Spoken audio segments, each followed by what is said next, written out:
During the day, we move through the world enveloped in a crowd. It's an unspoken agreement of safety in numbers. A bustling concourse or a busy street corner acts as a physical buffer against the unpredictable.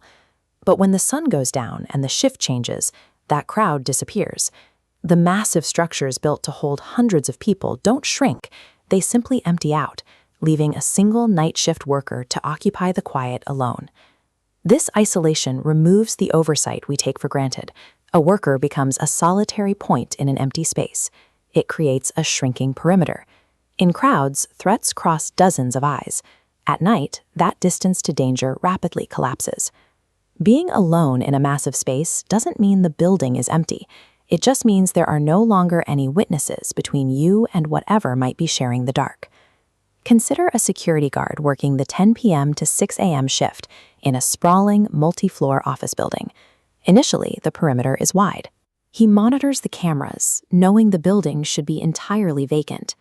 At 2:30 in the morning, the silence breaks. He hears the distinct sound of footsteps coming from the third floor, a level that is locked and off-limits. He uses the security feeds to bridge the distance. The monitors show empty hallways, until he notices a single office door slowly pulling open on its own. He grabs his flashlight and heads upstairs.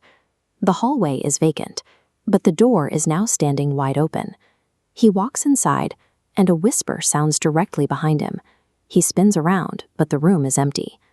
The next morning, he reviews the footage.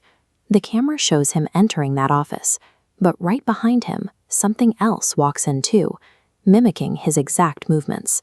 He quit the job that same day. This distant anomaly forces a worker to realize that when no one else is there to verify what's happening, they can no longer trust the physical security of the space around them. The perimeter can shrink even further, moving from a distant floor to an intimate desk.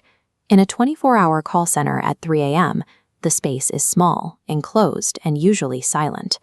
One night, a call comes in with no caller ID. The worker answers, but the only sound on the line is heavy breathing.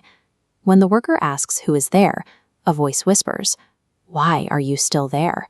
He hangs up immediately, trying to shut out the intrusion. Seconds later, the phone rings again, but the sound isn't just in his headset.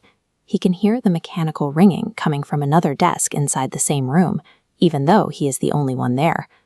When the source of the danger moves inside the walls, the office becomes a trap. The boundary between the world outside and the desk inside has vanished. The final collapse occurs when a worker is cut off from society entirely. A lone clerk at a remote gas station on the outskirts of town has no one to turn to if the perimeter is breached. Around 1 a.m., a car pulls up. A man steps out, but instead of coming inside, he stands by the pumps and stares through the glass storefront for a full minute. He eventually walks in, paces the aisles without buying anything, and tells the clerk, "You shouldn't be here tonight." Then he drives away. 10 minutes later, every light in the station goes out. In the total blackout, the clerk sees headlights. The car has returned. This time, the man stays in the driver's seat.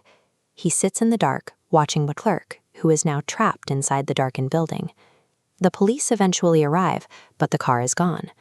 The officer explains that they've had multiple reports of this specific vehicle following night workers home. Total isolation creates a beacon. A lone worker in a brightly lit station is visible for miles to anyone watching from the dark, while their own view ends at the edge of the parking lot. Modern society is structurally built on the presence of others.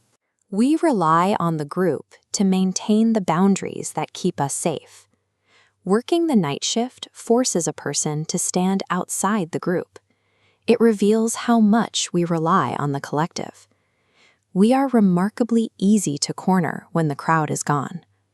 Without witnesses or nearby help, the environment itself becomes a risk. To be isolated in the dark is to remain seen while being unable to see. It leaves a person waiting for the unknown to decide when to approach, with no one around to help. Some nights are better left alone.